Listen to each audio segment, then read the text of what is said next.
Buck Rogers. It's got everything in it, every ingredient. George made a movie that he wanted to see, not a movie that he thought the public would want to see, because if he thought that if he'd made a movie like that, we would be seeing a disaster film again or something like that, probably. A touch of the Flash Gordons as well in this. It's got whatever you want it to be. It's a pure entertainment. It's like a roller coaster ride, and it can be interpreted as long as you enjoy it, which is the intention of it. Well, you're assuming that I train Ray. Exactly. Sneaky. Do I? Sneaky. I know I have to be really careful. People say, was it difficult to pick up and wield a lightsaber again? And I go, do I pick up a lightsaber? Is it difficult acting in this movie? Am Well, I in this movie? I can promise you my part is twice as big as it was in Force Awakens. Are you bummed that Luke didn't get sort of a reunion with Han Solo? Absolutely. In fact, when I was reading it, I thought, if Leia's trying to mentally contact me and she's not successful, she'll rush to his aid. She'll get close to him and then get into some dire situation, and that's when I show up for a big yay, save her life. Then we rush to Han and are in the same position that Rey and Finn and Chewie are. Too late to save him, but witnesses. And I say, because it would carry so much emotional resonance into the next film. For us, his wife, his best friend to witness, instead of two characters that have known him, what, 20 minutes? Who is this guy? How did the most optimistic, hopeful character in the galaxy turn into this hermit who says it's time for the Jedi to end? I read that and I said, what? I mean, that's not what a Jedi does. I mean, a Jedi is optimistic. A Jedi has tenacity. He never gives up. He doesn't secrete himself on an island. But you'll... Something that George initially set out to do was a kind of 3-act saga with these 3 trilogies. And I think we felt that we should honor and respect that. Liar! Liar! Liar! Luke would never say that. I'm sorry. Well, in this version, see, I'm talking about the George Lucas Star Wars. This is the next generation of Star Wars. So I almost had to think of Luke as another character. Maybe he's Jake Skywalker. He's not my Luke Skywalker. I think that the thing that George never did was maintain the status quo. And I think that that's really important because... Fuck you, fuck you, fuck you, fuck you, fuck you, fuck you, fuck you! He's not my Luke Skywalker. I said to Ryan, I said, Jedis don't give up. I mean, even if he had a problem, he would maybe take a year to try and regroup. But if he made a mistake, he would try and right that wrong. So right there, we had a fundamental difference. Have you been keeping Rey's secret from the beginning? Did you know about the parentage? Like, tell me about that journey of when you found out. No. At the beginning, there was toying with like an Obi-Wan connection, and then it really went, there were like different versions, and then it really went to that she was no one.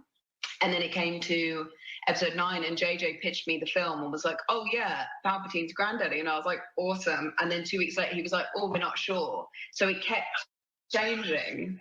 So then even I filming, and I wasn't sure what the answer was going to be. But this was incredible. Fuck you! Telling fantasy stories is the thing I love to do. And I'm the crazy law loyalist who's all about the details and probably frustrating the bejesus out of everyone by saying, yeah, but what about this? And what about this bit? But he can do this. And everyone's going, hey, just do the thing. Henry, just do the thing. And I'm like, okay, fine, I'll do the thing. But you do realize he can do this. And I enjoy that aspect of the storytelling. I enjoy getting into it. I enjoy being that person who's always about the details. Is it terrible when they scream? No, it's awesome. Oh, God. Oh.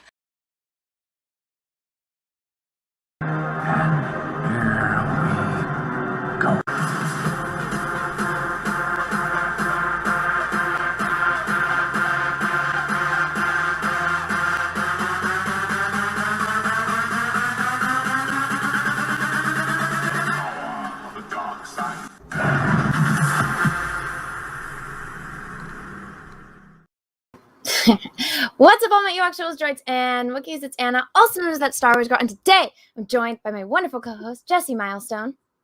What is up, everybody? I am here. I am present and accounted for, alive, uneaten by the cannibals of the world, like Armie Oh no, cannibals. Armie Hammer, where?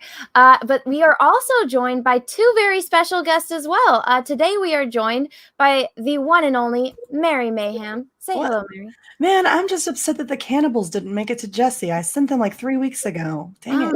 Damn it, Mary, not again. We're not a shotgun shell. And last but certainly not least, we are joined by the one and only Kelly, also known as Jedi Bunny. What's up, Kelly? Hello, everybody. I'm very happy to be here. We are happy to have you here. We're going to talk about Star Wars today, guys. Oh, yeah. Go figure. I know, right? No, guys, we're going to do an entire segment on rating the pictures of Henry Cavill. God, you're trying to give me the I'm going to give them all a 10. I'm down. I almost lost it when you played that clip about him. Like, no, I love it when they scream. But it was just like, oh shit. You know, what's funny? Because obviously YouTube knows me very well since Google stalks the shit out of all of us. But it'll suggest videos it thinks I like, which conveniently it knows I have an addiction to Henry. I decided to play this video of somebody talking shit about Henry, and I was like, hold my fucking beer. What did you just say? And it was like, oh, he said this thing back in like 2015 about how it's convenient to, you know, have money now because he likes to fly first class because flying, you know, regular when you're over 6 foot is uncomfortable. What a terrible person. Oh, God forbid. So hold on. Here's my question about that. So we can all like sit back and accommodate for people who are chunky and like, oh, we need to make more room and body acceptance and all that. But Henry Cavill can't make note of the fact that he's tall and it sucks to sit. Yep. What the hell? Jeff is 6'5", so his desire to fly in first class to have more legroom has nothing to do with the fact that he's a rich, famous actor, because he, isn't. So, Yeah, he's vertically privileged. So, actually, he helped out an old lady in the supermarket the other day who needed to reach the ranch on the top shelf in the back. So, ooh, yeah. Because of Jeff, it's he did a service. So, privileged my ass. He gives that opportunity every day. Do you ever just find yourself sitting around observing tall people and thinking, what if? I've done that. I've done that a few times. You're at that advantage. I mean, as an above average woman, I've never been that unhappy, like slightly above average. Like not so above average that I'm unhappy with my size, but not like so short that I've had to wonder what it would be like to, you know, reach the top cabinets. It sucks at concerts when there are tall people that get in front of you. That's the hard part for me. My friend Kelly is concerts because I'm just the enforcer. I'm the battering ram that makes the hole for everybody. You take your sword with you, poke them all out of the way. I was watching a drunk stream earlier, and I'm just like, if I was standing next to him, my head wouldn't even be in this stream because he's so freaking tall. Like his eye angle, like this is what it must feel like to be able to see the world from this height. Wow. Amazing. You smell fewer farts up here, let me tell you. Wow. That one hadn't occurred to me. You're above, what is it called when you're above the wind? Upwind. Upwind, yeah. Upwind. I gotta give that a try sometime. Wicked Steel, thank you for the super chat. Good evening, ladies, and Anna, the Queen Hobbit. Love y'all. Anna, have you enjoyed any of the Code Red Mountain Dew?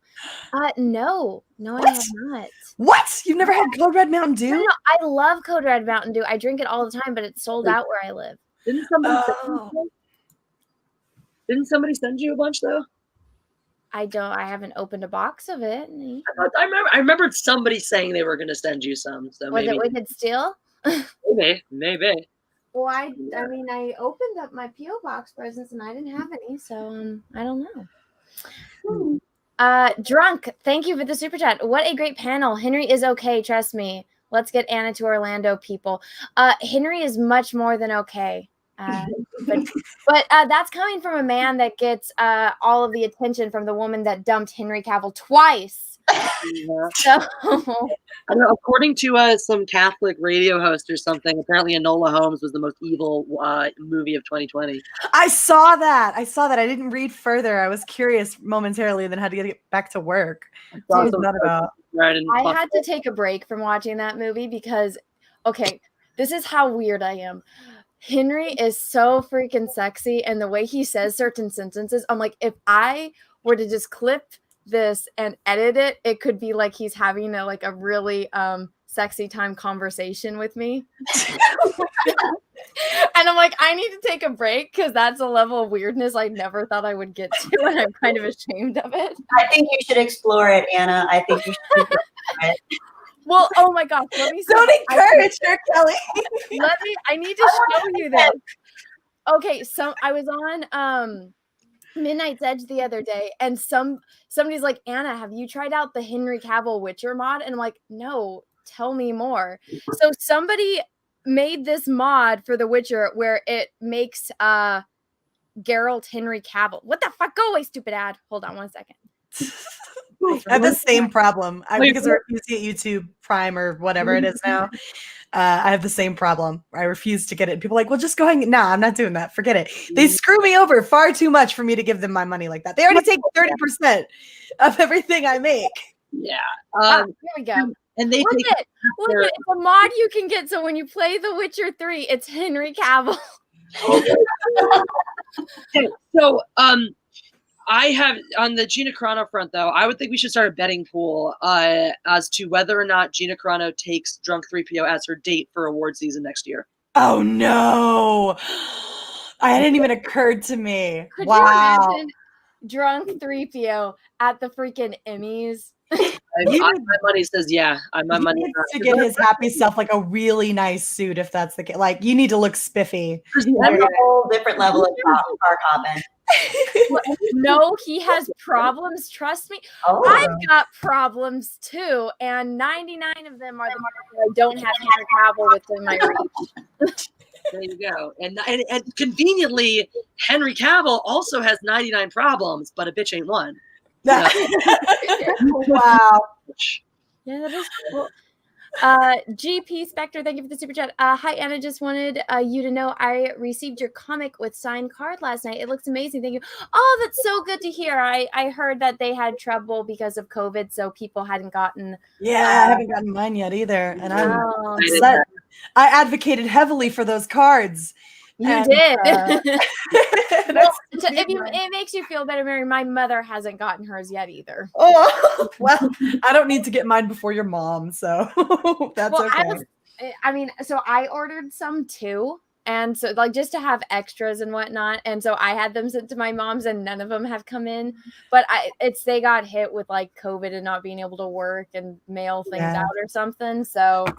But I'm happy to hear that, people are getting them again. So thank you for the super chat and thank you for the support on that. More in the works soon. But thank you. Whoop, whoop. All right. Where is my article now? I'm distracted with Henry's stuff. Here we go. All righty.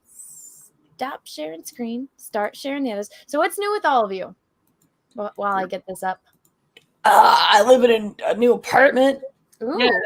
It sucks. It sucks so hard, and the lobby always smells like weed. Oh no! I mean, all of the buildings in California, the lobbies all always smell like weed. Always smell like weed. That's me. They are. So I can empathize, even if I don't really sympathize. Sometimes they overcompensate and it smells like baby powder. We have that. Sometimes they do the stuff in our hallways. It's just the cleaner smell that I associate with trying to cover up the smell of cigarette smoke. So I still just smell the cigarette smoke whenever I smell that smell. Yep. What's new with you, Kelly? Basically same stuff, different day. Just trying to get my head on straight. This year's been a doozy, but feeling slightly more human every week or so. So progress. That's good. How are the cats? Or the one cat, right? Yeah, I have one cat, Nova. She's awesome. I think she's sleeping right now. Oh yeah, she just heard her name, so she got up. Walking over. Mom, what do you want? Do I get attention? Drunk, thank you for another super chat. Love you guys. Have a great stream. More money for Orlando fun. Oh, well, thank you. Yeah. Drunk has it on in his mind that I'm going to come to Disney World, and I just might. You should. Well, I mean, flights are cheap. And so I've always had like a stigma that I really don't want to go to Florida because I have a bad feeling something bad will happen. Well, odds are something bad will happen, but that doesn't mean you'll be there for it. That's true. Or maybe you'll get super lucky and catch it on film and have a video of some people breaking out into a fight in Disney. Oh, that's true. That is true. We know because of the fire swamp. That doesn't mean we want to build a summer home there. There you go. There you go. But yeah, so I might go just because I'm like, I really want to travel, but everything is closed. But I guess if I go to Florida, it's open. I feel like that's one of those things though, where it's like, oh my God, everything is closed, but Florida's open. Tell me that's probably the place where everybody you don't want to be around is going to also be. Exactly, but that might make for good YouTube content. Jess. Exactly. You capitalize on that crap. Just go for it. Well, I mean, it would be nice to meet Drunk in person. That bitch Carol Baskin lives in Florida. So. Oh, that's right. That's right. Oh, yeah. And Joe Exotic did not get pardoned, so Donald Trump is dead to me. No, he's not pardoned, I heard. I heard he was gonna do a bunch of pardons, but I didn't follow up on that because I'm so fucking sick of politics. I can't see straight. I'm so over it. I honestly didn't even read the pardon list. I just followed up on whether or not Joe Exotic got pardoned. I just saw it because it was trending on Twitter, and everyone's like, "Oh, he didn't get pardoned." I was like, "I bet Carol Baskin is happy." Yeah, fucking Baskin. But you know what? Jeff Lowe lost the Tiger Cubs, so I'm happy about that. He was the guy. Oh, good. Oh, he was scary. Good. Yeah. Wait, what happened? The guy who stole the zoo from Joe, they just lost their cubs. They got him taken away, basically. I hope he got taken away. That guy was scary. Yeah, that guy was a dick. He was bringing them to, in freaking suitcases to rooms in Vegas and shit like that. Jesus. He was euthanizing them. Yeah. He was like a cult leader, too. Very, very creepy. Yeah, that guy who was like the guy on the elephant. Right? Doc. No, that's Doc. Yeah, Doc. Oh, never mind. Oh, I'm thinking of someone else. Yeah. Doc was the one that I really, really scared. Doc was the really repulsive one. But the creepy sex cult guy. Yeah. That's such a weird sentence. The creepy tiger sex cult guy. Right? But like 100 watt. Like that show is like right when you think it couldn't get weirder, it does. Oh, yeah. Oh my God. Oh, did you hear that OJ Simpson thinks that Carol Baskin did it? Wow. That's these are the kinds of opinions I want celebrities to voice. Important. I'll keep your politics to yourself. Shut the fuck up. But I'm here for it, OJ. Please tell me who else did it. That should be a question you ask during the interview, Jessi. Do you think Carol Baskin did it? Oh my God! I might have to be like, all right, Richard, did you see the Tiger King? Carol Baskin kill her husband. He needs to spill the juice. Oh my God! That actually, honestly, if he did see it, it would be an interesting thing to ask him because his background was documentaries and he's kind of gone back to that a lot. So it would be really interesting to ask him about, what he saw with the way the documentary was put together that became the sensation, So there could actually be a legitimate way to work Tiger King into the discussion. Hell yeah. It would, of course, lead to me asking Richard if he thinks Carol Baskin did it. Yeah. I think that would be something I would actually want to know about, right? Like, do you think she did it? I don't think we put the context in here before since we've been on air. I'm going to do a video series with Richard Chu, the editor, one of the guys who worked on Star Wars, as well as One Flew Over the Cuckoo's Nest, the Conversation Risky Business, and a whole slew of other things. So I'm super, super stoked to do that. That's coming up in the next few weeks. And like I said, it's going to be a video series with him. So it's going to be badass. Yeah. Dude, that is so insanely exciting. Yeah. It's yeah. I'm still not haven't fully processed, but that'll happen. I think there's someone at my door. I will be right back. I'm sorry. There's someone at my door. Maybe it's free pizza. That's always the best. Have you ever had that happen where like the pizza guy accidentally brings you pizza and it's the wrong house, but you just really want pizza? No, I wish. No. People did that to me at the dorms, and at first I was pissed, but I'm like, you know what? What would I do if somebody like I was hungry and a pizza person just magically delivered with pizza and you just accept it? Because I mean, once it touches somebody's hands, they can't give it to the next person. They have to throw it away. So I'm like, what if like this pizza person just shoved pizza into my hands and I had to keep it, or else it would go to waste. So I would keep it. 100%, yes. And speaking of pizza, you ladies both live in California. I have been hard pressed to find a pizza that I love out here. What is your favorite pizza in California, in Southern California? Oh, and or even further, I would be willing to drive to get good pizza because I do miss it. Here's the one that the closest one to use in Santa Monica, Joe's Pizza.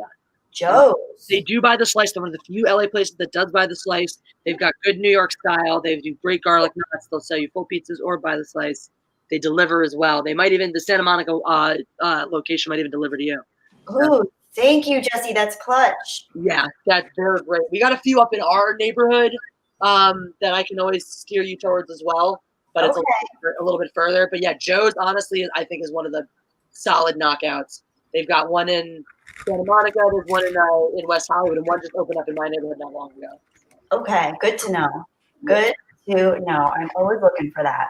Because you're not wrong. It is hard to come by good pizza out here. Yeah, I miss it. I'm East Coast pizza girl, and it's been a challenge out here. The other thing is the Chinese food. I can't get a good wonton soup out here. Oh, I haven't even tried it. I like Thai food out here is pretty good. Thai food out here is excellent. Thai and Japanese is where it's at. Yeah, yep.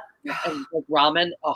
Yes, ramen. I used to this place back in Japan whenever I lived there that had this creamy pork bone ramen. It was ridiculous. I love creamy ramen. Well, Mary, you're gonna love visiting out here one day because it's just like ramen places every couple of I miss real ramen. I miss it so much. And we have a little Tokyo. I don't think it's very much like Tokyo in comparison, but it is a little Tokyo, and they do have some good places. They do. They have some really neat art shops in that district as well. So yeah, so it's really cool.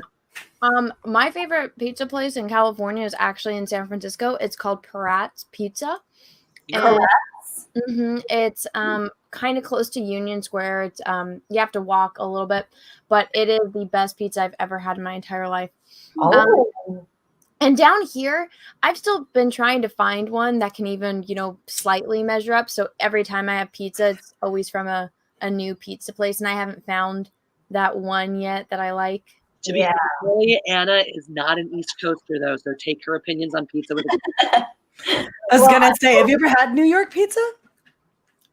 Describe it to me.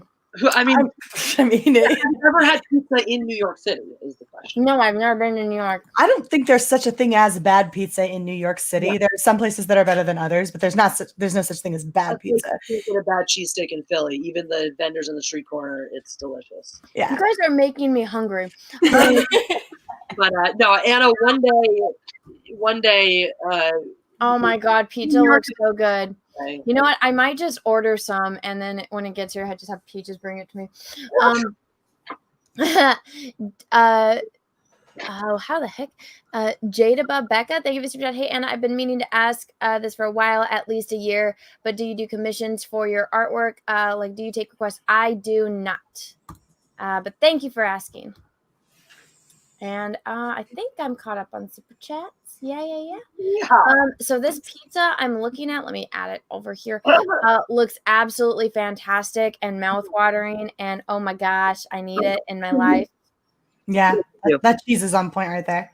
Oh my gosh.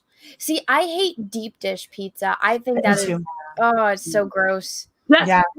Jeff loves deep dish, and I keep trying to say it's an abomination. And man, there's too much dough. The point is the toppings. Well, no, there's too much sauce. I hate the sauce. If you pick it as not pizza, as a weird tomato pie with an overabundance of cheese, as long as there's an overabundance of cheese, I will get through it. But it is not pizza, and it does not deserve to be considered in the same category. I stand with Jessi on this one. Thank you. I'm very firm on this. What does it say? Ransom G, thank you for the super chat. Try this place near the Washington, Oregon border. Called $1 Chinese food. Imagine what you'd get for $2. LOL. I'm gonna snap that because I know who knows when I'm going to be driving up that way. I'm going to take a quick picture of that one. Snap it because I was once near San Diego and my friend who was great at finding all the local haunts took us to, we thought we were in for it because he took us to like an industrial park and it looked like it was built out of what was a garage. It was a sushi place and it was their anniversary night. So they were having extra sales, but they were, rolls and sushi pieces and stuff for like $3 a piece. And it was some of the best sushi we'd ever tasted. They had like pitchers of beer for $5, and then because it was their anniversary night, they were giving away like free shots. They came out and they were like nice brandy. Oh my god! So when someone tells me like try this little couple buck hole in the wall, you'll never believe how good it is. I'm like, I will believe, and I will take your word for it. Yeah. Those are most often I feel like those are the best places because they have a following that's more niche. And I just, some of those places really, you wouldn't suspect it, but they're amazing. The following based on the quality of the food, not the ambiance, not the aesthetic or the fancy menus or tables. It's based on the food. Well, those are the places that are there for the love of it, right? Like those are the places that are doing this because this is their thing, right? Otherwise, because it's when you're doing like a small town business like that or like a hole in the wall business like that, you're doing it because this is where your passion lies, not because you're going to start off making a shit ton of money. Yeah, it's like that sushi guy that started his sushi place in the subway in Japan. What was his name? Was it that one in the Netflix documentary? Yes, he was in the documentary. Why do I forget his name? I always forget his name, but I really want to watch it. I haven't watched it yet, but I keep hearing really good. It's really well done. It's moving. I found it really emotionally moving because it's like it's truly his dream, and he's so dedicated, and it becomes his craft. It's really cool. The best place about that is that when you have that passion, it brings the ambiance. Like you don't have to create it. It comes because the people who come are attracted to the passion you bring, and they bring that. It's kind of like us, when we have fun on streams and we build this wonderful, positive community that supports each other. It's reflected in our chat. I mean, we have this group of followers, and it's because when you put your passion and your love into what you're doing, people can feel it.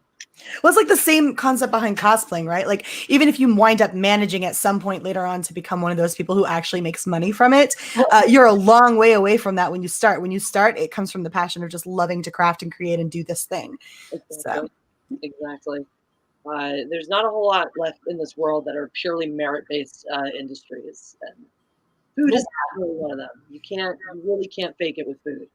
I'm gonna start a hashtag tip your cosplayer.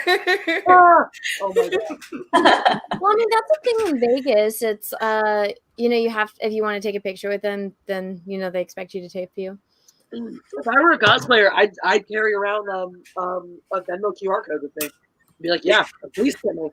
By all means, if you appreciate my work and want to see me at more events doing awesome work, by all means, tip me.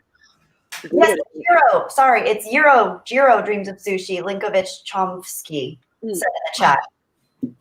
I totally forgot. Jiro Dreams of Sushi. What is that? What is that documentary?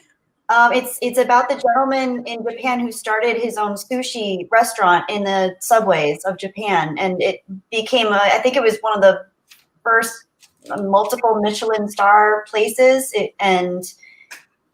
I don't really remember much from it other than the fact that I was moved by it because I watched it when it first came out years ago, but it's really beautifully done.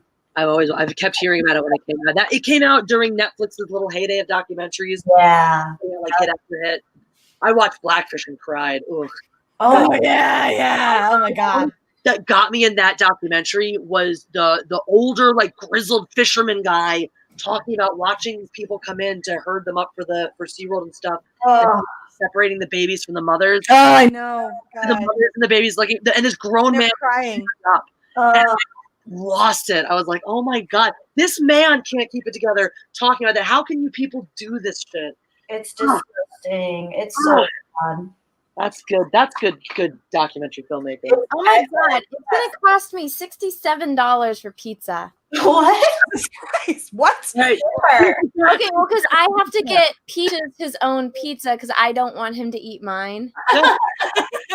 So guys, super chats for pizza. Anna needs $67 plus tax for pizza. All right? Guys, we need to get Anna and Peaches their own pizzas. Well, no, because here's the thing. He's a boy, so he eats a lot of food. And when I get pizza, I get the biggest one, so that way I could have it, for the next day. So I have leftovers, because leftover pizza is fantastic. But so then I get him his own pizza, and he likes the barbecue chicken, which of course is expensive as hell. And I get him his own size, so that way there's no chance of him touching my pizza.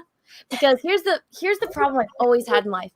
I am very picky. I only like a certain thing or a certain couple of things, but everyone else in the world likes those same things that I do. So they eat their own stuff, but then they also want to eat mine. So my shit runs out first, and they still have stuff to eat that I won't touch.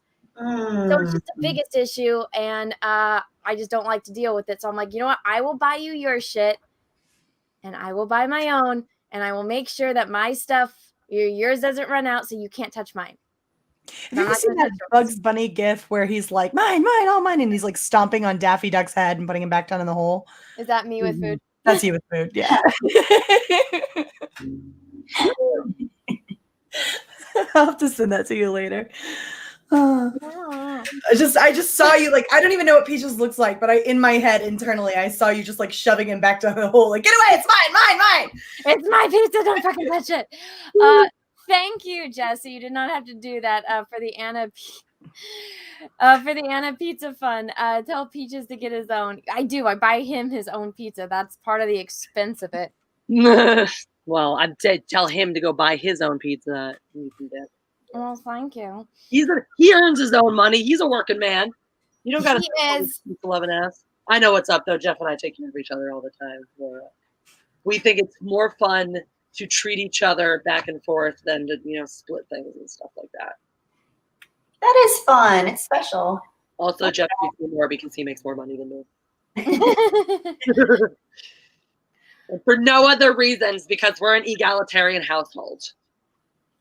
Oh my gosh. Thank you, Mary. I stand with Jessi. Peaches can get his own. Well, thank you, guys. He can get his own. It's going to be here at 5:05 p.m. Nice. People needs to get in this chat and send money for Peaches pizza. He's got to start courting him if we want Peaceful to be a reality. I've never understood barbecue chicken pizza anyway. Like, couldn't you just eat barbecue chicken? Yeah, it's a weird combination. I'm like, one or the other, please. He absolutely loves barbecue sauce. It's like, me with hot Cheetos, like, that's him with barbecue sauce. He just fucking loves barbecue sauce. I don't understand because I hate barbecue sauce, but he likes it. You also hate water, so. I said, but you also hate water, so. That is true. That is very, very true. But let's get into like the actual topic. Right? Thank you for the super chat, even though you did not say anything. I still appreciate it. Who wants to read it? I'll read it. Okay. All right. So Lucasfilm expresses lack of self-awareness on Martin Luther King Day. On Martin Luther King Day, the official Star Wars Twitter account posted the following. There comes a time when one must take a position that is neither safe, nor politic, nor popular, but he must take it because his conscience tells him it is right. Martin Luther King Jr. Guys, that's the most hypocritical shit I've ever heard in my life. Yes. What does everyone have to say about this? Out of Disney's mouth? That's retarded. I'm sorry. I know that we're not supposed to say the R word or whatever, but that's retarded because aren't these the same people that are constantly shrinking away from putting front and center Black people and giving them like they did that shit with China and Finn's character. Mary, retarded is the perfect word because retarded's actual definition is slow. And you have to be slow to not understand how this quote applies directly and heavily ironically to you and your company. It's just so, it was trending. Finn was trending on Twitter. Was it yesterday or the day before? I can't remember, but he was trending because people are still pissed off about what they did to Finn. He was supposed to be a stormtrooper turned Jedi. Everybody knew it. Force Awakens set it up for that. And look, I never liked The Force Awakens. I felt like it had some redeeming qualities, but from get-go, I didn't like Force Awakens. And I'm sitting over here like, okay, so you did one good thing in The Force Awakens. You set up this really compelling plot for a stormtrooper turned Jedi, and you fucked it all up in The Last Jedi. There were so many things they fucked up in The Last Jedi, but they fucked it all up in The Last Jedi. And it's trending the other day on Twitter because we haven't forgotten, and you're tweeting this nonsense. Like, it's not an untrue statement out of the mouth of Martin Luther King Jr. Absolutely, I'm 110% on board with that statement. It's important, even today, right? But out of your mouths, Disney, I'm laughing. You've literally made me laugh at this beautiful statement. Wow. What do you think, Ellie?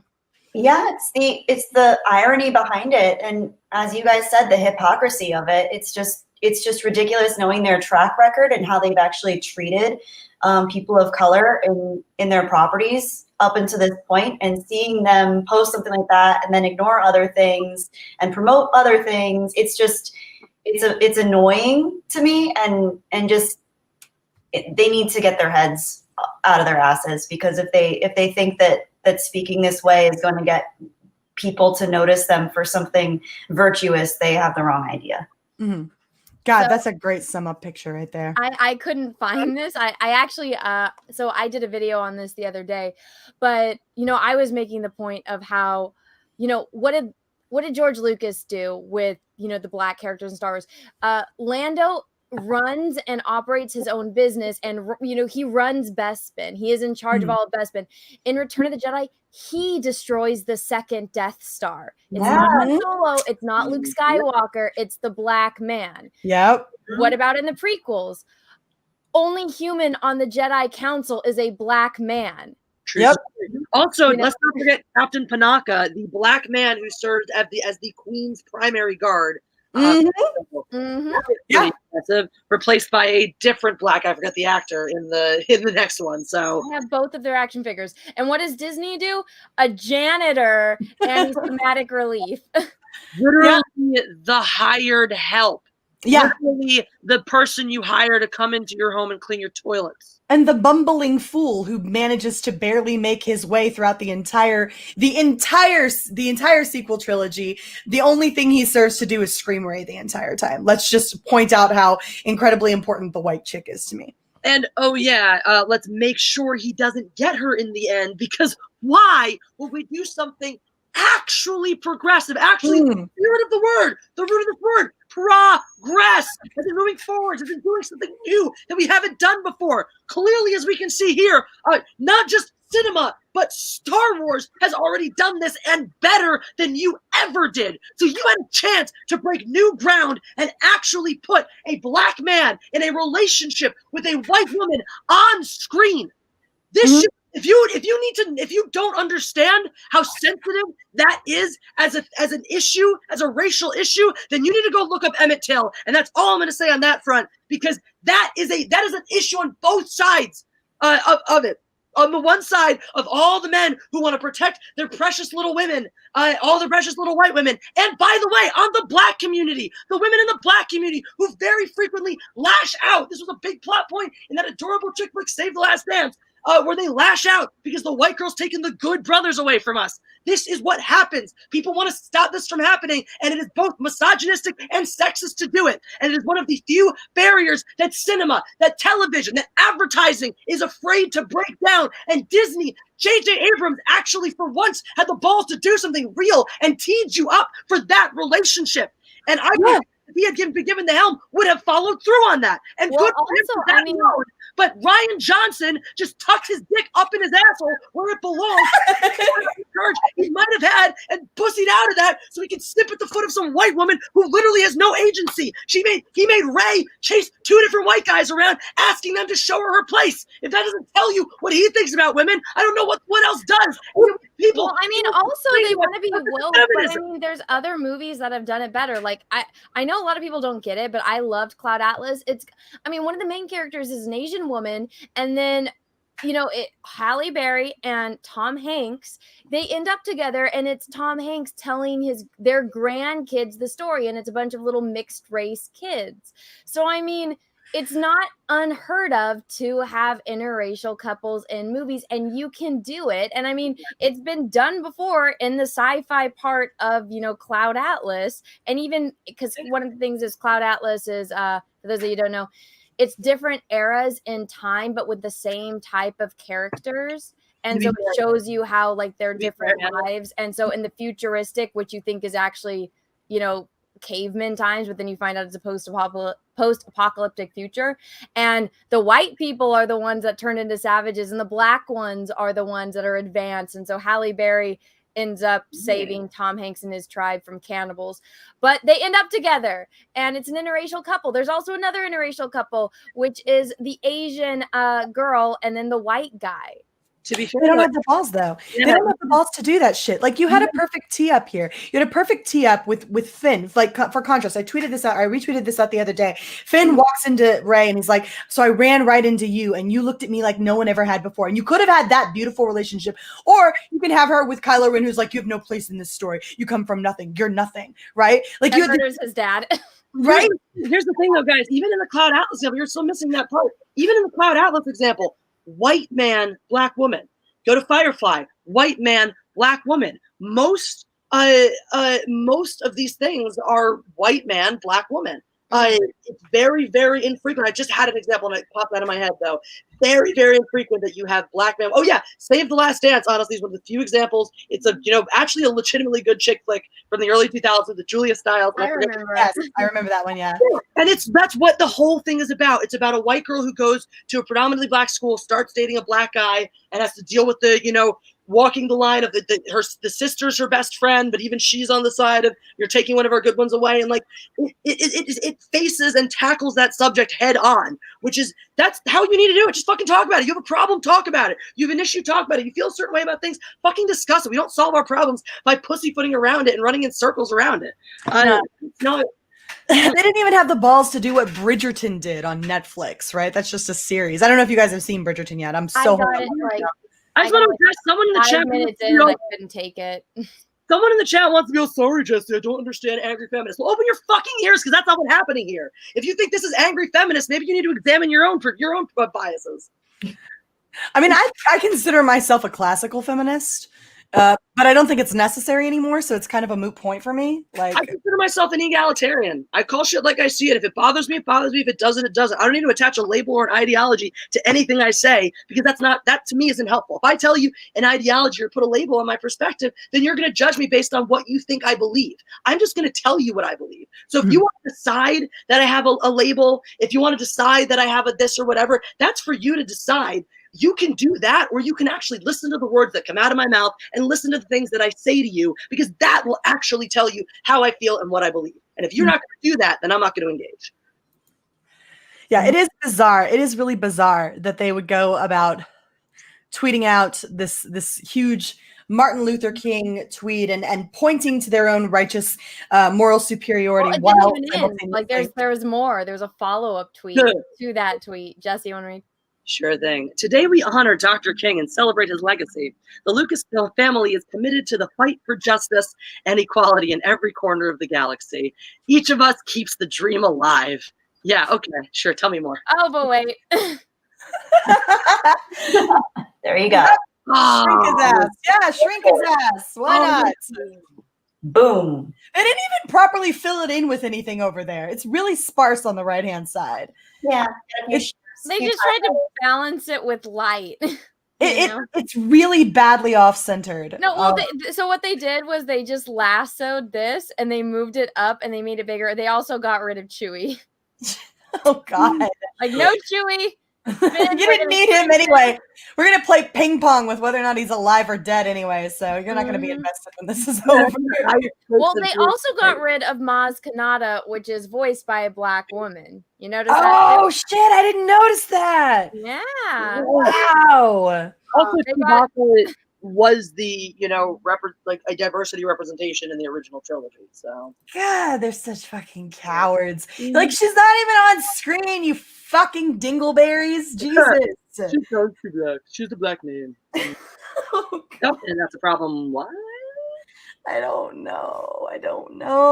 Why do we kowtow to like, I understand why they count themselves with China. That's right. Right. I fine. I get it. You're gonna go where the money is, and that's fine. I'm actually not opposed to them going where the money is and doing what they have to do to secure their money. But don't sit there and grandstand simultaneously, right? Like if you're going to do the capitalist thing and follow the money and do what it is that you have to do to procure your money in specific areas, I understand that mentality as a corporation. What I don't understand is why you feel the need simultaneously to sit there and shove in everybody else's faces over here how morally superior you are. That's what hits me in the gut, right? Like exactly. We would expect you. Nobody looked to Disney to be the fucking moral compass of the world. We look to Disney to put out quality entertainment that's good for our kids. That's it. We're not asking you to be the moral police of everybody. And the second you try to be, then you got to watch yourself, because then you get ensnared in all of your traps of hypocrisy. And it's exactly like Mary says, I don't care what you want to do or how you want to run your company, but don't fucking tell me how you're the moral face of everything and how I'm supposed to feel about fucking Martin Luther King when you pulled this shit right in front of our faces. Yeah, it's really bizarre, actually. Isn't this like Bizarro Land, where we're sitting here and we can see what you're doing. You're not hiding, right? Like it feels like Drac in Guardians of the Galaxy or whatever. Where he's like, I've mastered the art of moving so slowly that I'm invisible. No, we can see you there. We can literally see what you're doing right now. You know that, right? Like, we're not blind, we're not stupid. You must think we're stupid. So why are you doing this? What makes you think you can do this and get away with it? Oh. Well, they did, but then also, as we talked about it, this is one of the tweets from Ryan that I thought was funny. But then it's also, we stand behind Martin Luther King. Yes! We're gonna wish Kelly Marie Tran a happy birthday, but what happened to James Earl Jones? Right? Darth Vader. Well, they couldn't do it. Oh my God, Anna, they couldn't do it, and here's why: because they hate everything that came before them. Right? They hate how superior it is. They hate how more advanced it is in terms of storytelling and the ability to actually make iconic roles. Right? They hate all of that, and so they have to disregard it completely. But they would still want to be progressive, so they wish Kelly Marie a happy birthday because she's an Asian woman, right? And so that still counts, doesn't it? Never mind that Star Wars fans actually care about James Earl Jones. Star Wars fans actually care about Darth Vader. The only thing we care about when it comes to not Kelly Marie, but in terms of Rose Tico, the only thing we care about her is, thank God they got her out of the potato sack. And they fixed her fucking hair. Oh my God. I have a couple questions here with all this confusion and who's getting wished happy birthday and not, because this is what 2020 casts into doubt for me. Who is the most important minority group right now? Because if I watch the news and stuff, then I think it's black people. But if I follow Disney, then I'm kind of getting an Asian vibe. With a lot of the rest of the media, it's still very gay forward and like a lot of trans heavy, but not lesbians unless they're also black lesbians. So yes. I'm not sure who's didn't I hear that Asians aren't a minority anymore, that Asians are considered white?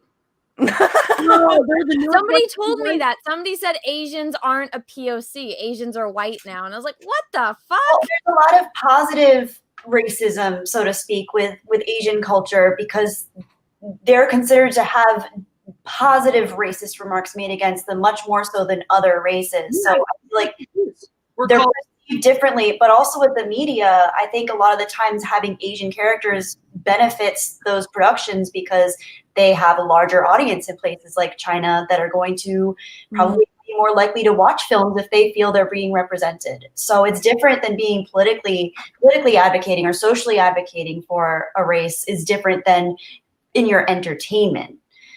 So it's more marketable, I think. And that's the real strange thing about all of this is we're seeing the true colors come out in a sense of what's really, where there are real value systems at play versus where there's just something marketable.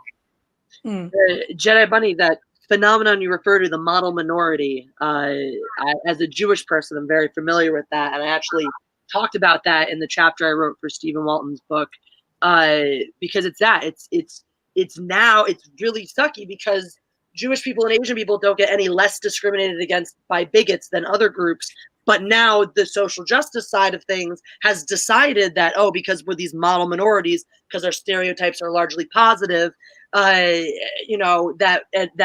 essentially they're pandering to the stereotypes and creating harmful situations for us where they're basically saying, oh yeah, you're white, you don't have any rights anymore. So they're leaving us high and dry, because if you look at it, you know, the same people who want to cite things like, well, hate crimes have gone up this many percent in the past X number of years, want to conveniently ignore the fact that the majority of those hate crimes are anti-Semitic in nature.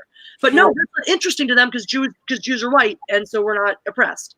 And it's that hypocrisy shows out even more when you get into things like how they're now deciding, oh, Asians, there's too many of them now, so they're just white. And what the fuck does that mean? God, it's like the epitome of racism, though, isn't it? That's literally the epitome of racism. It's just lumping people in together based off of whether or not you think that they're fine over here, or they are this thing or they are that thing, based on your preconceived notions about this particular race, and not taking them on an individual basis. That's the actual definition of racism, is deciding about a person based off of their skin tone before you've ever even had an opportunity to get to know them. Exactly. And once you ascend the suppression scale, you're no longer considered a part of that minority. So at one point, Italians and Irish people were not considered white, but they ascended that oppression scale to a point where they were able to assimilate in a way that benefited them in whatever way that was, whether that was financially or sociopolitically. But obviously there's a scale to all of these things, and it's not being represented authentically anymore by the media. It's just, so of course everyone's going to be confused, and certain things are just going to be marketable where other things are going to be promoted. And it's interesting to see history unfold in this way with so much confusion. Well, they even do it to light-skinned. They even do it to light-skinned Black people, right? Like that's a Halle Berry. I can tell you all about that shit too. Yes. Well, Jessi, did you see this is actually a while ago, but so William Shatner gets in. He was okay. So the autistic community on Twitter hates him because he was using like correct social justice terminology, and I guess one of the words is to call a group of autistic people autistics, which I looked it up because then they started screaming at him and he's like, I'm following your own rules. But then one girl like called him a Nazi, or the equivalent of a Nazi, and he responded, I'm Jewish, sweetheart, like that has a very different meaning to me and my people. Wow. You know? And I'm just like, could you imagine just calling a Jewish person a Nazi because you don't like something that they tweeted? Oh, I can imagine, because it's happened to me over my tweets.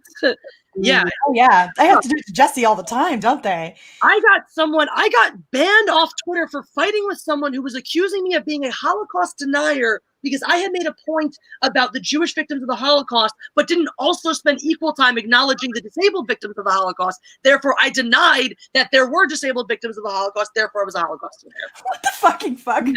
That's what I had to do. My grandma was a non-Jewish victim of the Holocaust. She survived, but many of her family members did not, and she didn't escape without scars. And she is not Jewish. My dad's side of the family is, and was conveniently not in Europe during that time, but my grandma was. So I'm very familiar with the non-Jews who suffered at the hands of the Nazis as well. I don't need a fucking lesson. It's not from some on the internet. Jesus. It's crazy to think that, I mean, I had a similar situation with my grandmother. She lost most of her family in concentration camps in Siberia. Wow. And but if you saw her here in this country, you know, she had a strong Lithuanian accent, but people would say based on the way that she looked, she didn't look particularly ethnic. She had black hair and dark eyes. But other than that, people would just say, oh, she's, you know, a privileged white woman in her 90s. But you don't know how people have suffered until you actually understand their story. And everyone's story is different. And it's not to say that some groups haven't suffered more than others, but to make those assumptions is just, it's forgetting the human experience and how complex it all is. Yeah, that's the actual thing here, though, is that they've done exactly that. They forget that people are individuals and experience suffering on that individual level, right? Because you could talk to any person in any room at any given time, and you would find out some horrific traumatic incident that they've suffered throughout the course of their life, and you could find a way to actually relate to them on a human level. But no one wants to do that anymore because it's all about this superficial color of your skin and what someone who they may have never even met, their great grandfather's uncle's brother went through this thing, therefore they carry that PTSD throughout the course of their life with them, even though they've never suffered that specific kind of trauma, right? And actually so met someone who did that. Actually met somebody who said that she had PTSD from the Holocaust because her grandma had gone through the Holocaust. Jesus Lord. Yep, I'm not making that up. That is a real person, a really damaged person. Any human being out there can relate to you a measure of suffering that they've endured throughout their life, right? And that's important. That's important for us to connect to each other on that level. I'm not saying that we should dismiss the suffering of others. In fact, you really shouldn't. But I think that we should take it very much on that individual basis. When we take the opportunity to connect with one another in a way that is actually human and not that superficial just what is the tone of your skin crap, right? That's when you make a real human connection. That's when you begin to understand true suffering, as opposed to trying to combat some sort of weird, vague boogeyman that's out there somewhere, but you can't do anything about. Yeah. Right. Well said. Boogie, Yeah. boogie, boogie. I just think that it's so funny just how hypocritical, like how tone deaf do you have to be? Like when they posted this, and if you go and you look, let me see if I can actually, can I get the tweets when I click on it? Yeah, okay, cool. So when you actually go and look at this and you see, you know, people commenting about it, it's like, yo, what about John Boyega? Like, yes! remember when you Yes, that's why I was trending. Yes, thank you, Okiro. Yeah, I was really glad that, like, I was upset that they didn't point out the fact that they didn't wish James Earl Jones a happy birthday, but I was really glad that they dragged John Boyega into this. Poor guy, he can't get the fuck away from it. Nope. Like, I was really happy that they brought him up, because you're absolutely the thing that you purport is terrible, right? You are that thing that you say is awful and horrible and you should be fighting. You're that thing. What the hell are you, like, fix your own shit first. Fix your own shit first. Yep, exactly. And good, you know, and good that the community that it's affecting is calling it out. Because I'm noticing so much in social justice are people telling you the few same voices trying to tell you how to think about entire groups of people, and not all these people belong to those groups, and they love to explain to you how you're not an authority on anything outside your own sphere of influence. So I'm wondering what that made them authorities on all of these things. What made them authorities to speak out about this? Because I will take the word of one Black person telling me about a Black issue over the word of 500 white people, because they have never been Black, they will never be Black, they will never know what it's like to be. So their insight is as valuable to me as my own. But talking to someone who's actually lived the life and walked the walk, I'm probably gonna learn a hell of a lot fucking more by listening rather than assuming I know how someone else's experience goes because I want to feel oppressed because it makes me feel alive. I think that's just a great approach to take to anything in general, right? Like to take the individualistic words, right? As opposed to, I'm not a fan of any one person representing an entire group at any given time. I think that's probably not a great approach, because everybody has different experiences, right? And so a Black person who lived in this area may have a different experience than a Black person who lived in this area, and vice versa with white people or Asian people or any particular race that you want to point at, right? Like, I think it's important to take that individual conversation, that individual discussion, and hear that person's experience, right? So how does John Boyega, well, we know how John Boyega feels about this. He got fucked. And he's made it very clear that he's displeased, right? But Disney's still running around talking about how it's important to elevate and do better by Black people, while you yourselves are sidelining your own Black people. That's completely insane to me. I think that's a really valid question in the chat. Someone asked, does talking about these issues really help? This is the most sensitive and vocal generation in human history, and all I see is people getting angry. I don't see any improvement at all. Well, you're absolutely right, and a lot of it is talk and talking in circles, and I've found myself guilty of that at many points, and that's why I'm taking a pointed approach this year to create more. And all of us here, you know, we do things other than talk on YouTube. So, you know, I make music, I'm making other movies, videos, other kinds of things like that. You know, Anna draws, paints, creates comics. Kelly, I don't know how much you talk about the rest of your life, but you do other things as well that, you know, your experiences here and your discussions here may inform. Mary, you run a brilliant show and shenanigans, all these different kinds of shows about bringing people together that aren't about discussing these things, but are about creating fun and entertainment. And having a finger on the pulse and understanding the tenor of the conversation and where it steers to and where it doesn't, for us, informs how we create our other media and how we present our other media to the people that we share it with. So for us, it's critically important, because without digging into and understanding it, we can fall into the same traps that allowed woke media to take over. So for us, it's very important. But for the people who are just spinning their wheels and want to go over the same things and just be angry all the time and want you to be angry all the time and never want to look for solutions and never want to steer you in a positive direction or at least give you something productive to do with your energy, those are the people you want to steer clear of, because you're right. They're not doing anything about it. They're just talking. They're just shouting at clouds. They're just wanting to be heard desperately. Those are the dangerous people, because when you start listening to them and giving them a platform and a voice, all they do is destructive things, because these are unhappy people, and unhappy people hurt other people.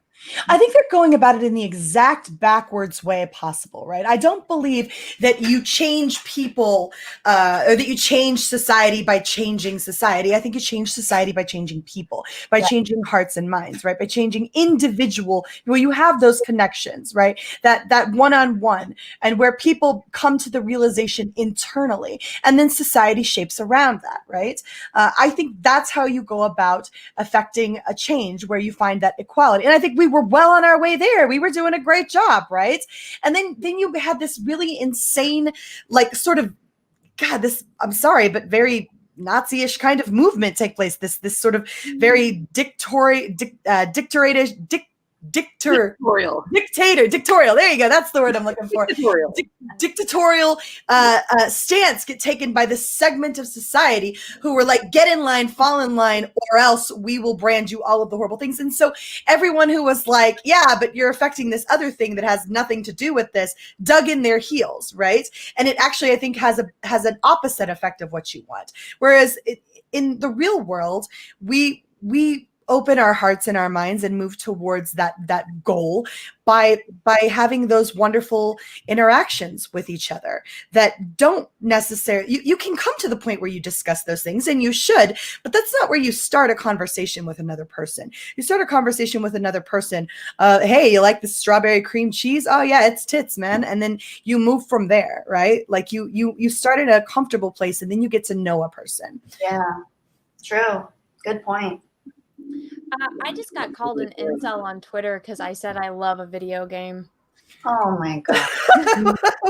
I'm sorry. I gotta share this. Let me.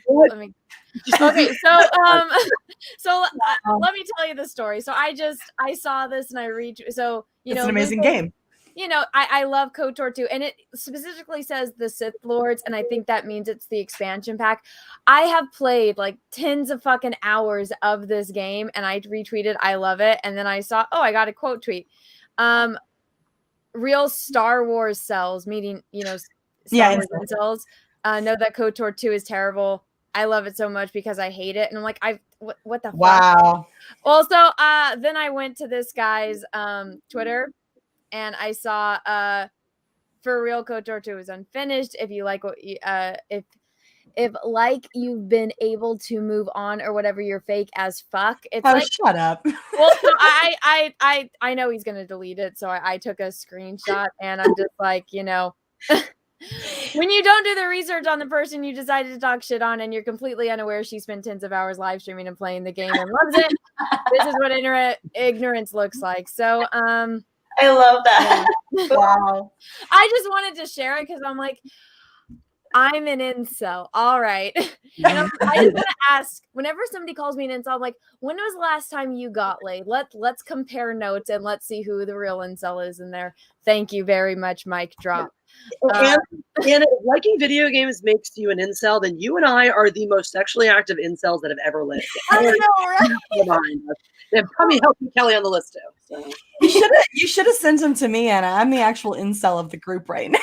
Oh my god! Oh my god! You have a boyfriend. You guys are just long distance. Wait, the four of us. It doesn't have to be a regular thing, but every now and then the four of us should get together and have an incels gaming group. Oh my god! Yes. Oh my god! Please. Yes. 100%. I am 100 for that. Let's do it. It can't be because their servers suck. That's all I'm saying. We're working on it. Speaking of incels, by the way, McFrozen Nuggets. Did you guys hear what happened to his channel? Sorry, I didn't mean to do that to you, McFrozen. Yeah, okay. Apparently, he was like, he had just hit the threshold. He'd been working his ass off for years, and like started uploading stuff in 2015, and then a few years ago decided to really like put out stuff and ramp it up and all that. And he had like just was hitting his 1,000 subscribers. just hit the watch hours he needed and was just submitting. He was like, oh my God, I'm finally getting monetized. I'm finally going to make some money off of this. And then he got a notification saying his channel was being disabled due to severe community violations. What? He never received a community strike before, a copy strike before, any of that stuff. Just got bam, taken down. So he's been reaching out to people from the secondary channel, which is at T-Day Jedi. And he might still be on Twitter and stuff like that. But yeah, spread the word. I know Jeremy's I think helping him out, trying to help him out with it. And he was able to get YouTube to say they're going to review it and see if it was done in error. So at least making a little progress. But spread the word about this stuff. Make sure people know about this stuff. Make sure people talk about this stuff, because while things on YouTube have gotten a little bit easier in the past few weeks for some of us, there still are a lot of these censorship bills they're trying to push through. It's actually really terrifying, right? Because they were saying, like, I've actually been, what happened to Josiah? I can't remember. They struck him down, right? And so, like, it's actually terrifying for those of us who are YouTube, like, you rely on that YouTube to be your primary source of income or whatever, because you never know where, when, why, or how they're going to strike, right? You just know that you are always on the precipice of potentially being completely demolished by YouTube, and they don't tell you why. They won't even tell you, like, you'd be willing to potentially even delete the content, right? Like, just tell me what I did, right? And I'll get rid of it. No, there's none of that. They don't communicate with you. They don't discuss with you what it is that you've done. They just decide that they're going to demolish you, and you have to own that. And that's absolutely terrifying. Can I ask you guys' opinion? Should I tweet this? I got laid this morning. Yes, do it, and I will retweet. Yes, I'm with you. I don't know. Sometimes I feel uncomfortable tweeting. Do it. Yeah, do it.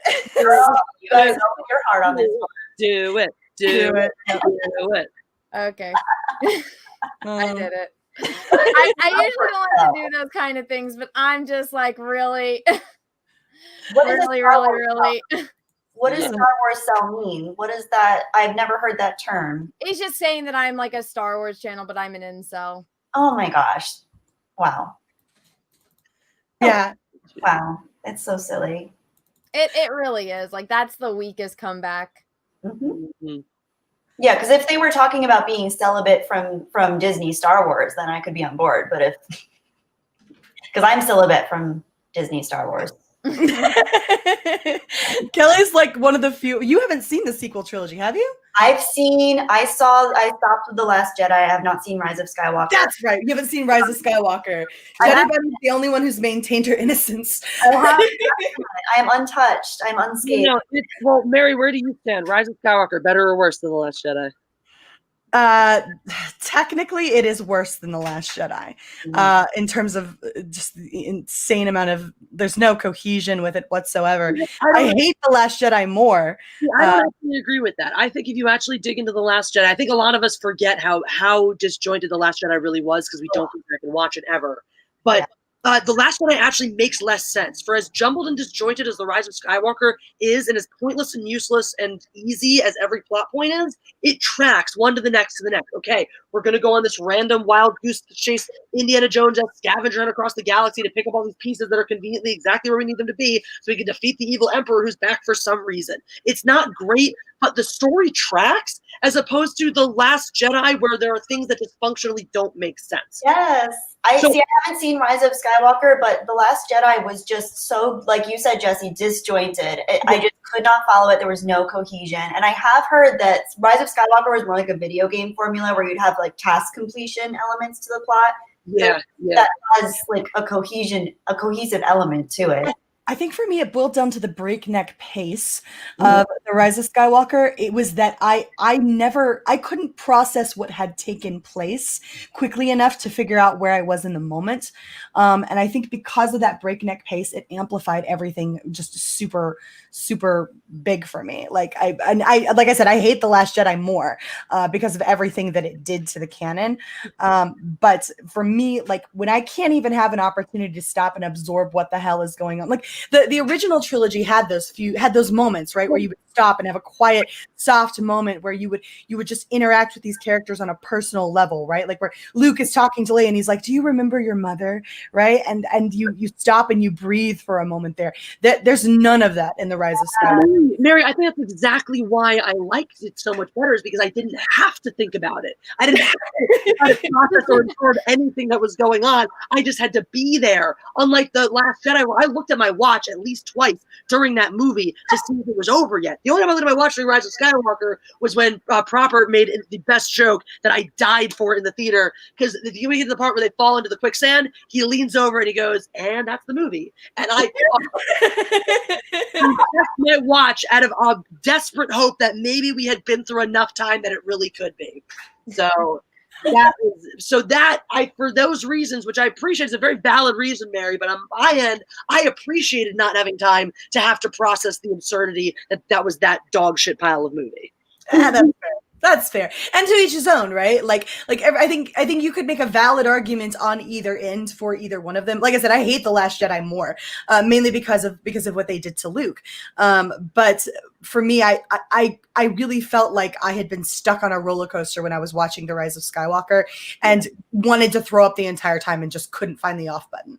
And Don't you love how the original trilogy discussion used to be, okay, which one is the best one? And it was like an actually badass discussion that Return of the Jedi usually got left out of, but you could make valid points for all three. And the conversation about the sequel trilogy is, which one do you hate the least versus which one do you hate? Which one is the absolute biggest train wreck? Which one do you hate the most? You hate them all, but which one do you absolutely hate the most? Yeah, well, which one do you hate the least is pretty easy, because everybody agrees Force Awakens is the one you hate the least, right?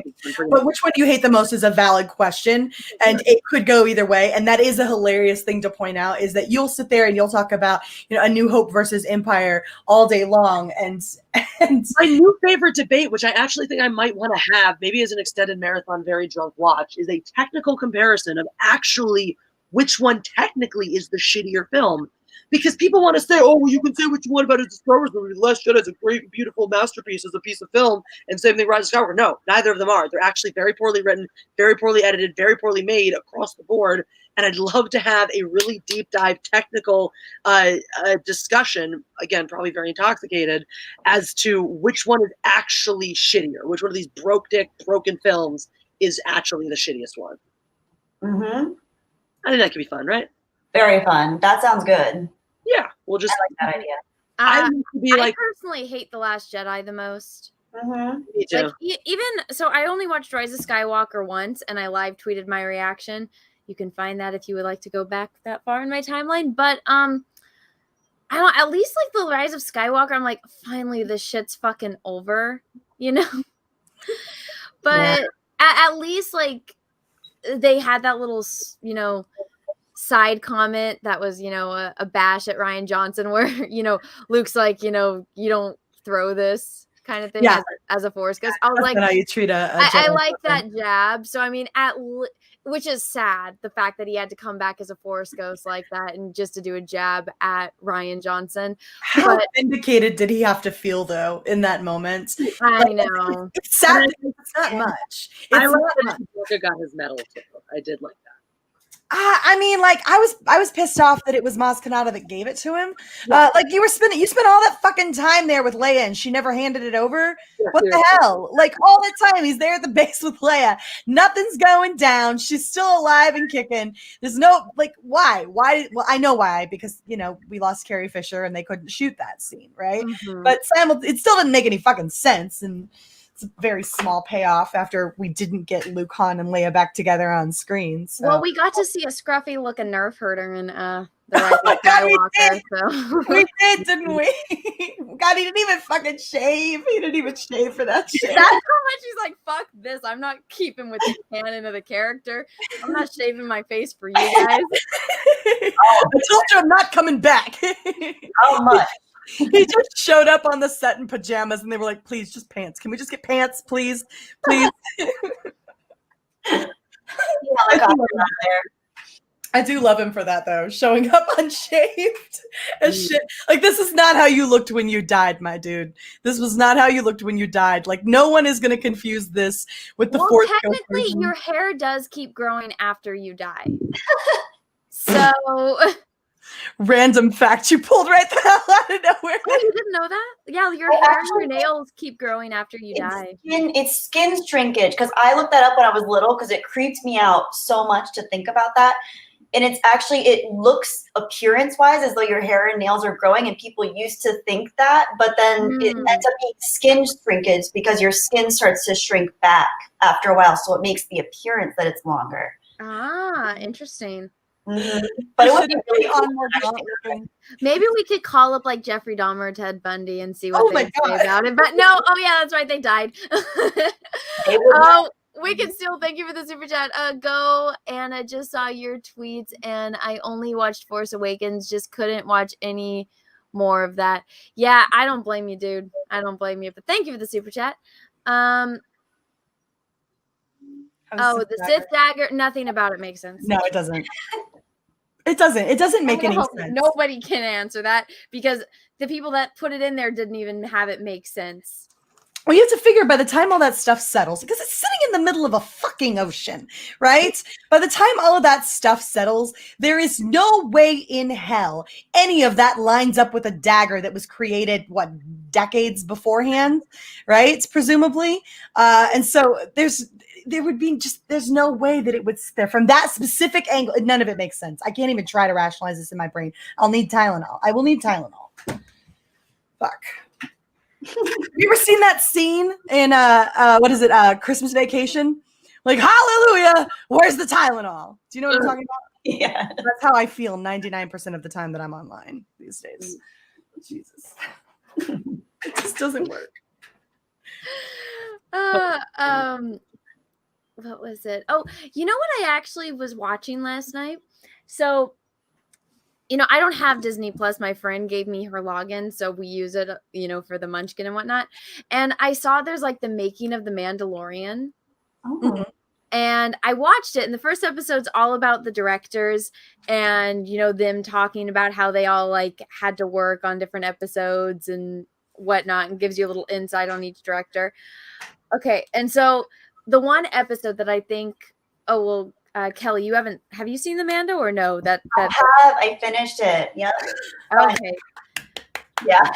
Well, you remember the terrible episode in season 1 with like the widow chick and the dog people? Oh my gosh.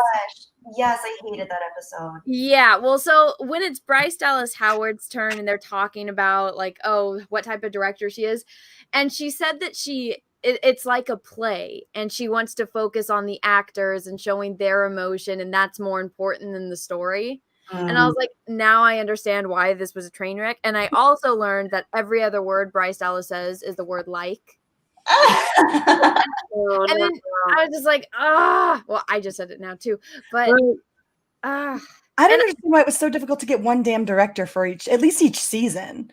Right? Like you could, like, this is the problem, I think. And look, I don't hate I think it's because, Mary, they film it almost simultaneously. Like, so they're filming different episodes at different times, or excuse me, at the same time. So, they're filming Bryce Dallas Howard's episode, but they're also filming another episode, maybe on a different lot or on location at the same time, since Pablo doesn't have to be there. It's also just the thing now for big studio shows to, have guest directors on all their episodes. And it's now the thing to do that, up and coming directors who want to try to push to the next level or whatever are going to, test out. See, this is the problem though. You sacrifice continuity and one cohesive vision for time. Right? For time? Because I can only assume that's the reason to have a bunch of simultaneous scenes all being shot at the same time, right? Is that you're doing it because you're trying to save time. But that's a shortcut that doesn't need to be taken. Well, it's not always about time. Sometimes it is also to do with things like actors' schedules. I mean, there are things in the contract about how many hours people are willing to work and, give up to do these things. And also, I mean, how many hours in a day you're legally allowed to work, and when they're on schedules and timelines, you have to meet deadlines. I did. I always get him and Pedro and Pablo, they're interchangeable for me. Yeah, they are. They really are. And They're then yes, both Bryce shitheads. credit, her Bo-Katan episode was good. I liked that episode. But continue your thought, Jessi. I apologize for interrupting. That's it. I did not like that episode at all, actually. But what was my? Now I'm trying to remember what my train of thought was about it. Oh, well, and so the real problem I had with this Mandalorian season is just all the backdoor pilots. I mean, that's where the continuity was really suffered. And also it's the kind of thing we've seen from Disney before. This is not a new phenomenon where Disney they don't understand that visual consistency is a critically important part of the Star Wars universe. And tonal consistency is a critically important part of the Star Wars universe. Right. You can achieve those things with multiple directors in a single season, but you need to, one, prioritize getting seasoned, experienced directors. So the Carl Weathers episode in season 2 didn't feel separate tonally from the rest of the show, where even if you like the Bryce Dallas Howard one, that one tonally was very different from the rest of the show. Well, especially the Taika Season Waititi 1 one. and Season 2, Jess. What? Both actually. Okay. Honestly, both of them. I think we all pretty much disliked across the board disliked her episode from season 1. But even the one in season 2, though it's a better, tighter episode, it's tonally very different, and it's also one of the episodes that very much sidelines the Mandalorian as the main character of the titular character of your series. So what I think this really goes back to is just, once again, this lack of foresight at Lucasfilm. They just don't have a Kevin Feige or someone who's able to plan multiple steps ahead and build a cohesive universe that all feels like it takes place in the same land. You know, that was the incredible feat of Marvel with the MCU. And in spite of having a much simpler task ahead of them and a precedence for it, Lucasfilm has not managed to do that yet.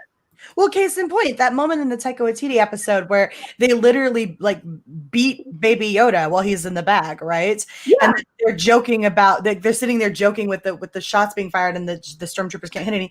That doesn't fit in anywhere else with any of the. It doesn't fit anywhere, right? And so lack of awareness and how seriously your audience takes Baby Yoda, because you told us to from the first episode. By the way, the Mandalorian was willing to burn everything down to protect him. You told us to care this much about him, so you can't treat him lightly like that, and you can't turn him into a baby eating monster the next season. Yes, that pissed me off so badly. I caught a lot of flack for that. Online, but you want me to view Baby Yoda as this wonderful infant, right? This child, this unknowing little child or whatever, while simultaneously having him be able to have been trained and use force powers. So now you've told me that he knows how to use force powers. He's been trained, but he's eating the eggs of this woman. What do you want me to feel, Disney? What do you want me to feel? Exactly. Tonal consistency. It shouldn't be that difficult.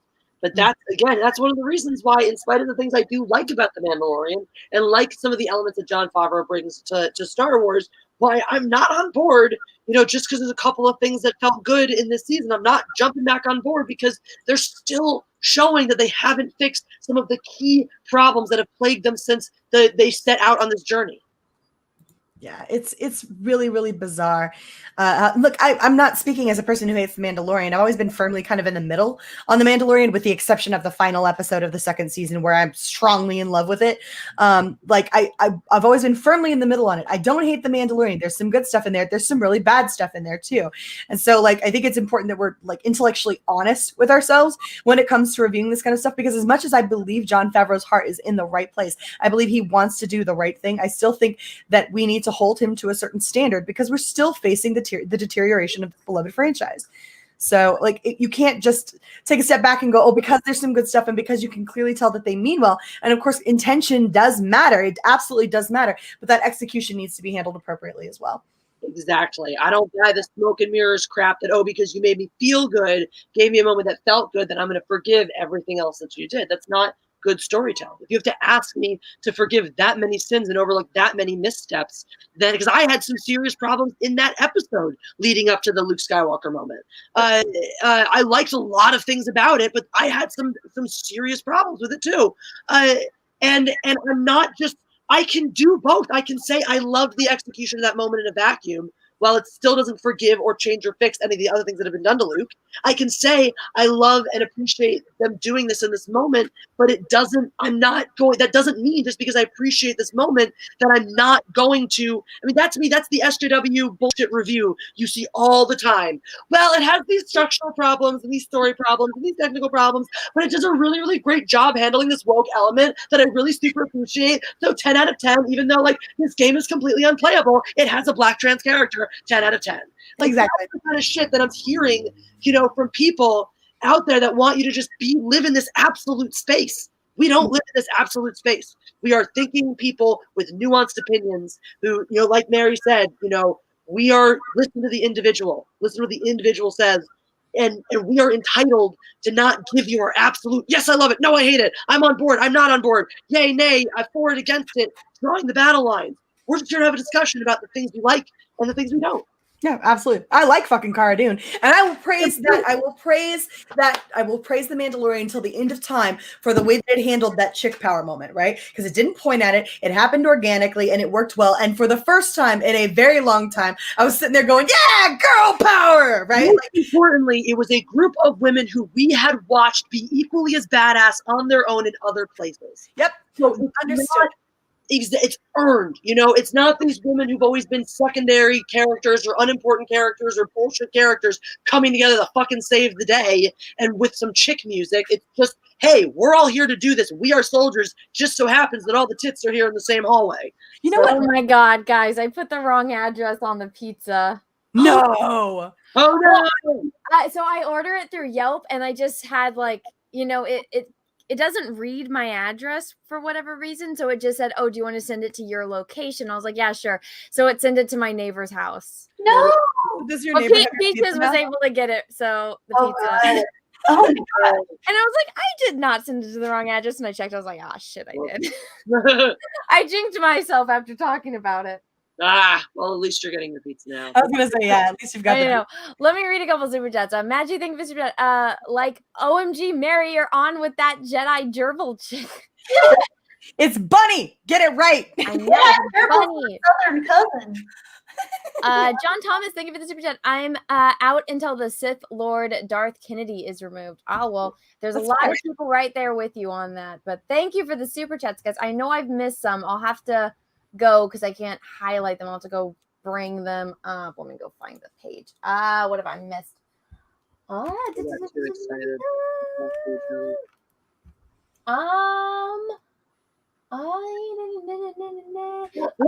Mary, I just wanted to say kudos because I've come on Shenanigans now a handful of times, and there's always been a big gap in between.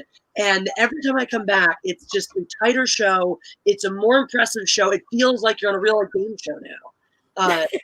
Thank you. No one else is doing anything like that that I've seen. I'm actually gonna have to pick your brain because I want to incorporate a few of those elements into some of my streams as well because it's so fun and cool and just neat to be a part of.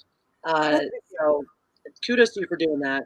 I will happily bow for that one because I've worked my ass off on Shenanigans. It is my baby, and I love that stream. So and I'm glad you've stuck with it because it's so much fun. I gotta get you on sometime, Anna. I think you'd have fun on Shenanigans. Yeah, you would. It's like improv or whatnot, right? No, improv is not even always a part of it. It's occasionally a part of it, and we wouldn't do it on the night you were on. So it's mostly games. It's really more like a game show now, where like you don't have to have a special skill set to come on and do well and have fun. Okay, because I know I definitely can't come on karaoke because I sound like Neil when I sing, and I don't want people's ears to bleed. So, when I figure out how to have guests on Live It, I'm gonna have to have you come on and sing on one of my my musical streams. Oh shit! I did give Mary an American Idol contestant, so that I think she did. I need to get her back on, man. She was amazing. She was absolutely amazing. Although, to be fair, I was an American Idol contestant too. I just didn't go on air. I only got through a few rounds, so I didn't actually get on TV. So cool. That's still awesome. I auditioned. I did not know that. It was years ago. It was years and years and years ago. So I once auditioned for The Voice, and the woman in our room didn't look up for any of us. So, like, didn't even look up. That sucks. There's cake in the lobby. Get out. Let me read a few of these super chats, guys. We can still think of the super chat. Yes, it was me who sent you the code red to you, and congrats on 169 subs. Thank you. Yeah, 169. I did not get any code red Mountain Dew in my PO box. I'll have to go check again. But shiznits, did those fuckers steal my Mountain Dew? Oh. Well, so I don't think you're allowed to send liquids and stuff, because I guess people would send Cecil booze and he got in trouble for it or something. Or they gave him a warning, like, you can't send people booze. So if they can tell it's a liquid, I think they hold it. Oh, dude. So I actually had this because my one of my listeners in the UK brewed his own cider and really wanted to send it to me. And he couldn't, because you're not allowed to. So he sent me 2 different bottles now. One he listed as cleaning supplies, and the other he listed as fencing equipment. I have a hack for you guys. I know how to get around this because I was married to a military man for years. You send it in a shampoo bottle. Nice. Yeah, no, he listed his as cleaning supplies, and it was and like wrapped the actual bottle, like in paper that said like cleaning supplies on or whatever, and then it had the label and all that shit underneath. Yeah. You send it as like a shampoo bottle or cleaning supplies or something, and it'll get through.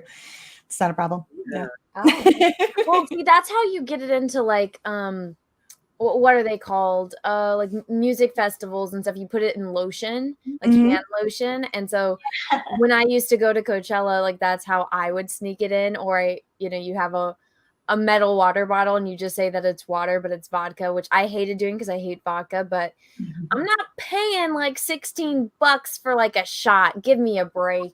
I'm with you. How much better my life would have been if edibles were a thing when I was a kid instead of booze, because then you could have just gotten a hold of them, dropped them before you went to whatever event you were going to, and then just been balls the entire time. Well, I don't like the feeling of getting high. I like being, buzzed a lot better.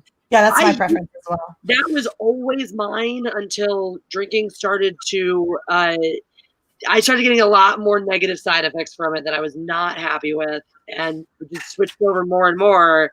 And what I found was like, it was just because I had always been a drinker more. And once I started playing around with other stuff, I was like, you get more used to that feeling eventually. You're like, you're just as, you're just as kind of the same amount of in control and the same amount of whatever's. It took a long time for me.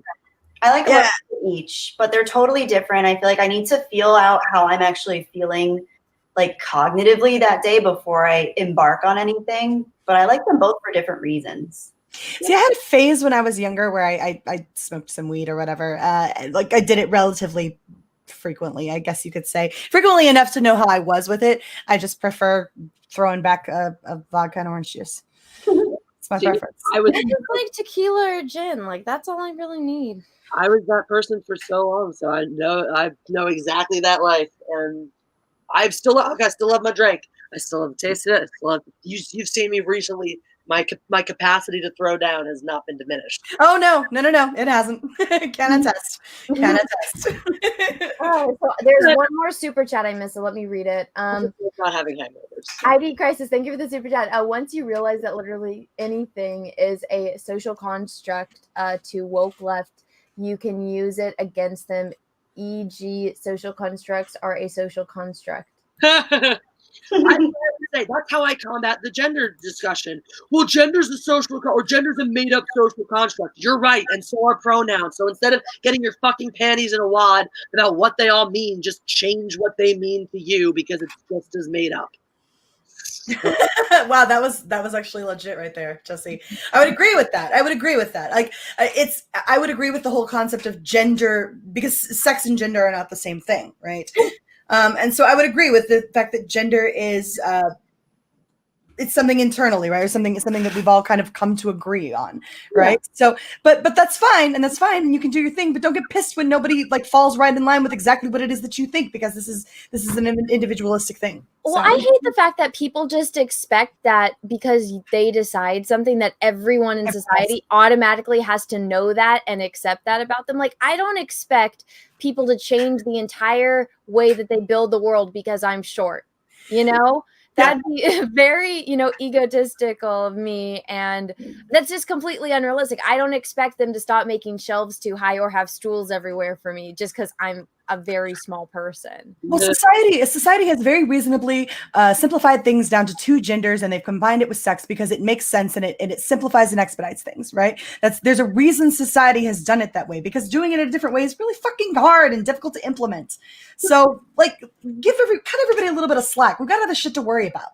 The funniest part too is everyone wants to make the argument that the genders are too restrictive, so now they want to invent 50 million new, far more restrictive, far more specific options to put people into. When wouldn't it I'm sorry, isn't having just 2 the pretty unrestricted? And the thing is, I'm all for the third pronoun, some third non-binary, non-committal pronoun, because you know what? I get it. There are people out there who really, really need to announce to the world that I'm different and I'm special and I don't conform to your labels. I get it. I was a teenager once too. I've been there. So if you want to announce to the world that you are immature or have time to go on these ridiculous social justice crusades, then good for you. A+.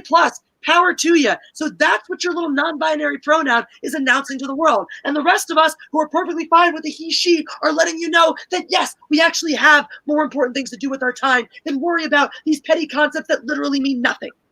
Mm-hmm. Yeah, it's like, go live your life. Nobody's hurting you. Nobody's hurting you. Exactly. So stop going around trying to hurt other people. Well, I mean, honestly, a lot of it just turns out to just be stupid Twitter drama, because if you meet somebody in real life and they introduce themselves as whatever, the name is that they introduce themselves with, and then, they're dressed a certain way and whatnot, unless you're a really fucking, asshole, you're not gonna, at least for me, I'm a nice person in real life, even though some people, I guess, online think I'm mean. If you introduce yourself and you say, hi, my name is this, and you act like this, and you refer to yourself in a certain way, I'm just going to do the exact same thing. It's like, oh, your name's Mary, but spelled the way it's like with Christmas. I'm not going to start calling you Miri or something like that. That'd be, asshole on my part.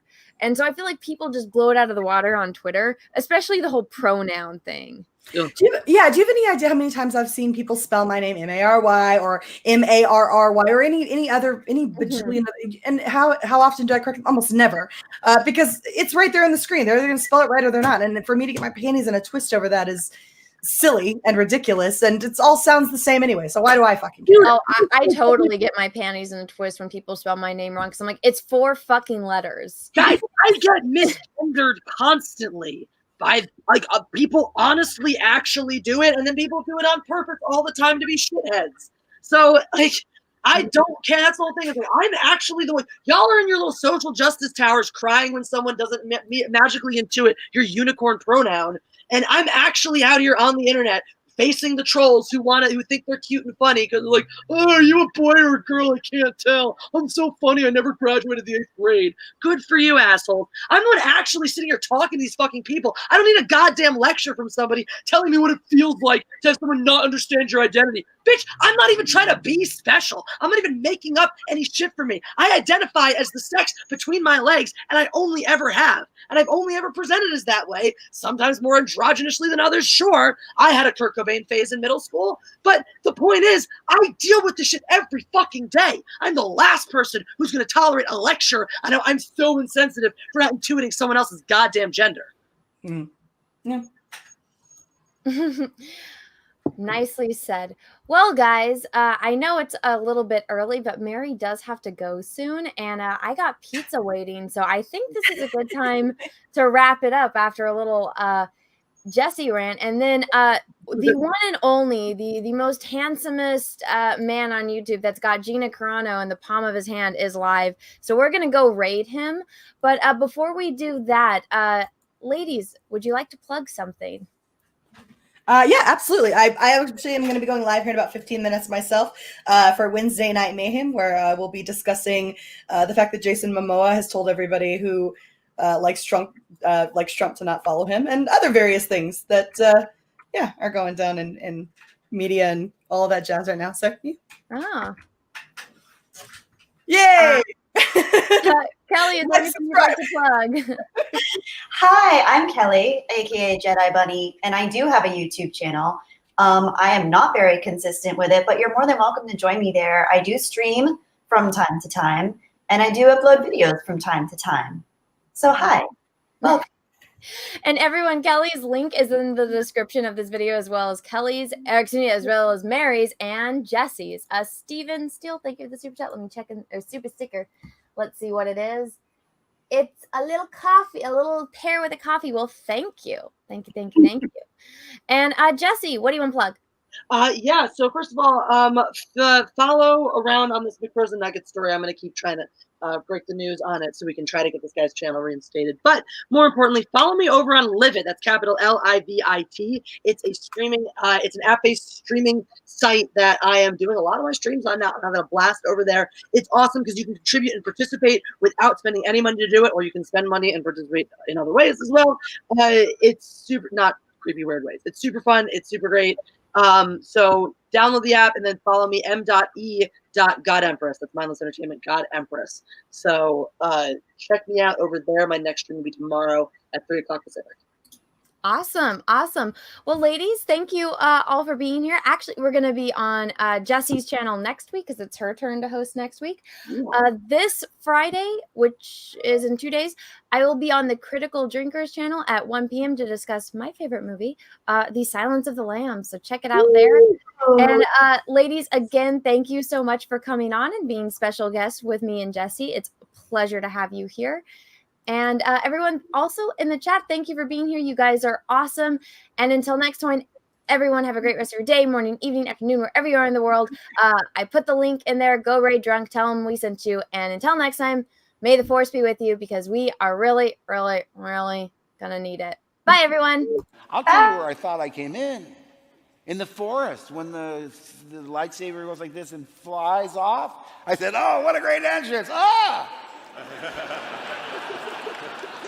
Ray caught it? She hasn't even been to Dagobah for training.